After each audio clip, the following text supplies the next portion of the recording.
Hello, fellow Heartland viewers, and welcome back. Get ready, because the moment that felt impossible, the twist none of us truly dared to fully believe in, might actually be upon us as we look ahead to Season 19. Rumors have been swirling, whispers have turned into hopeful shouts, and now it seems the Heartland landscape is poised for an earth-shattering shift. Could it be true? Is Ty Borden really returning to the ranch, to Amy, to the life he left behind? Season 19, starting with its very first episode, looks set to throw us headfirst into perhaps the most emotionally charged storyline we've ever witnessed.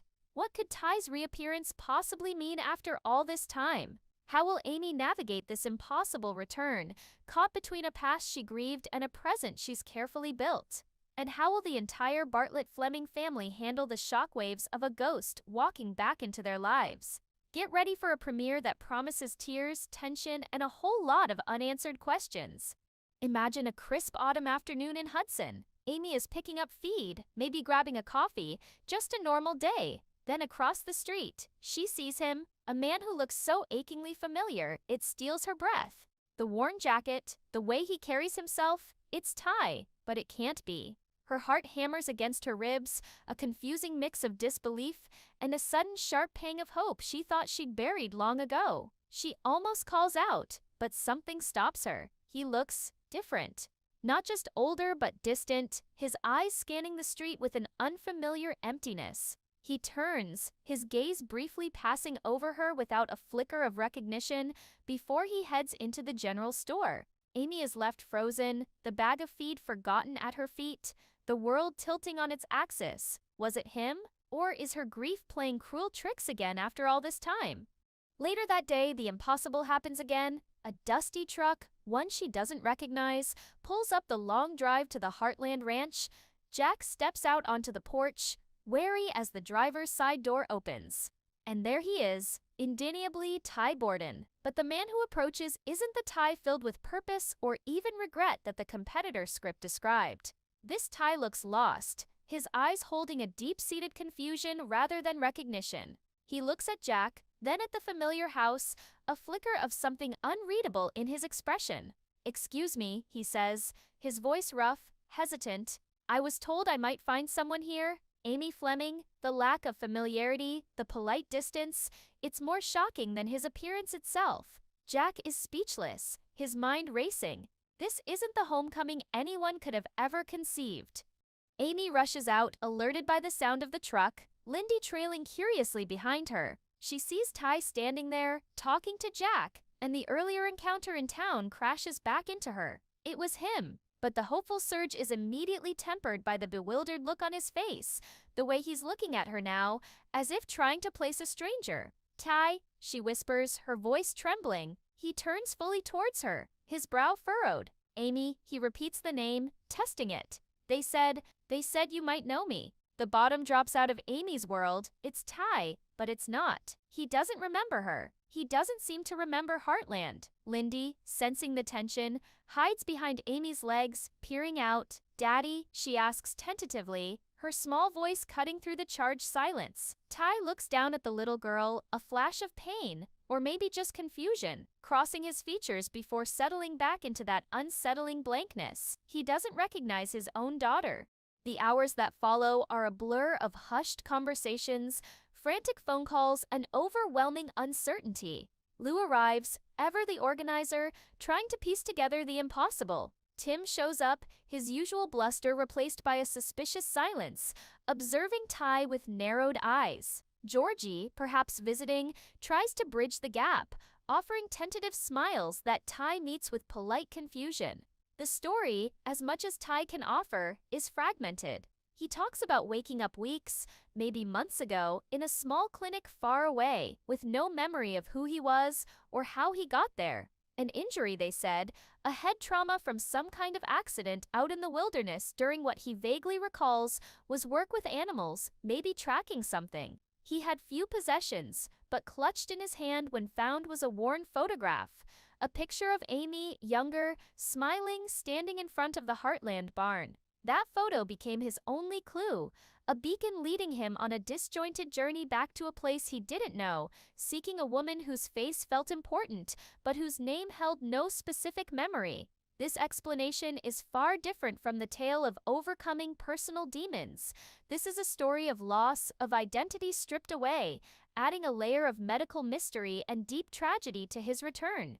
The emotional toll on Amy is immense. It's one thing to grieve a husband lost, it's another entirely to have him stand before you, physically present but mentally absent, the shared history, the deep love, seemingly erased from his mind. Watching him look at the ranch, the horses, even Spartan, without recognition is like a physical blow. She catches herself wanting to shake him, to shout reminders of their life, their love, their daughter, but the vacant look in his eyes stops her every time. How can she reconcile the man she loved with this stranger wearing his face? Her grief transforms into a new complex agony, the pain of being forgotten. Jack watches Amy, his heart aching for her, but also for Ty. He sees the struggle behind the confusion, the inherent goodness still visible beneath the memory loss. His protective instincts war with a deep-seated need to help the man he considered a son. He arranges for medical appointments, gently probing Ty about any flashes of memory, however small, offering quiet support without pressure. Lou throws herself into logistics, researching amnesia specialists, trying to understand the medical prognosis. Is it temporary? Can the memories be recovered? Her practicality is a shield against the emotional chaos, but even she finds herself shaken by the sight of Ty interacting politely but distantly with Lindy, who desperately tries to jog his memory with drawings and stories about Daddy. Tim remains deeply skeptical. An accident? Amnesia? It sounds too convenient, too clean. He watches Ty like a hawk, questioning the details, looking for inconsistencies. Is this real? Or is it some elaborate way to escape responsibility for his long absence? His mistrust adds another layer of tension, particularly in his interactions with Jack, who urges patience and compassion. Nathan's position becomes incredibly complicated. He sees Amy's turmoil, the impossible situation she's been thrust into. He loves her, he loves Lindy, and he has become an integral part of their lives, offering stability and care. 18-19. Ty's return, even in this diminished state, changes everything. He tries to be supportive, giving Amy space, but the uncertainty hangs heavy between them.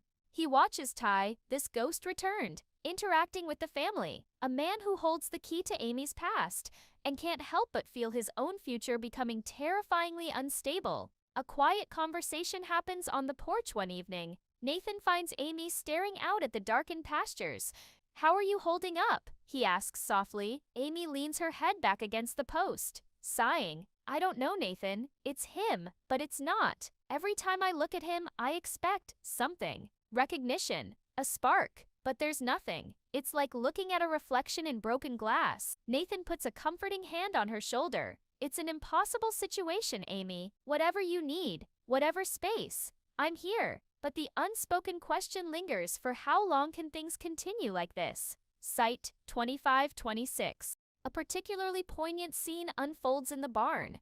Ty, drawn perhaps by instinct, wanders in while Amy is working with Spartan. The horse nickers softly, nudging Ty's hand, a flicker of recognition in the animal's eyes that is painfully absent in the man's. Ty strokes Spartan's neck hesitantly. "He seems to know me," Ty murmurs, more to himself than to Amy. Amy's throat tightens. "He does, Ty. You saved him. He was your horse first, remember? You had an incredible connection." Ty looks from Spartan to Amy, searching her face, searching his own blank mind. "I wish I did remember." The simple, honest statement is heartbreaking. Later, Lindy approaches Ty while he's sitting on the porch swing, looking out at the mountains. She holds up a slightly crumpled drawing. "Look, Daddy, it's you and me and Mommy riding horses."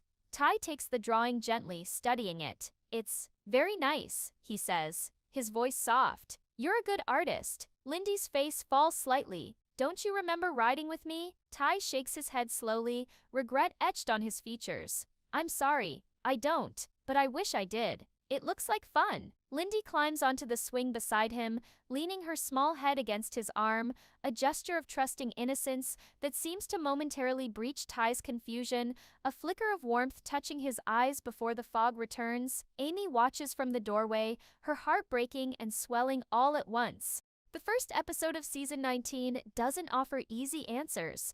Ty's return isn't a simple reunion.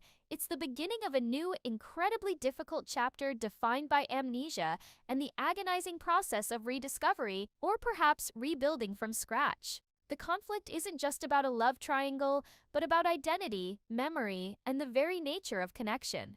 Can Ty recover what he lost? Who was he during the missing years, and what really happened in that accident? Can Amy bridge the chasm between the husband she mourned and the stranger who returned? How will the family navigate this uncertain path, balancing hope with the painful reality? The premiere leaves us suspended, watching Amy observe Ty, this beloved enigma back in her world but worlds away, the future of Heartland more uncertain than ever. What happens now? We, like the Bartlett Fleming family, are left waiting, hoping, and fearing what comes next.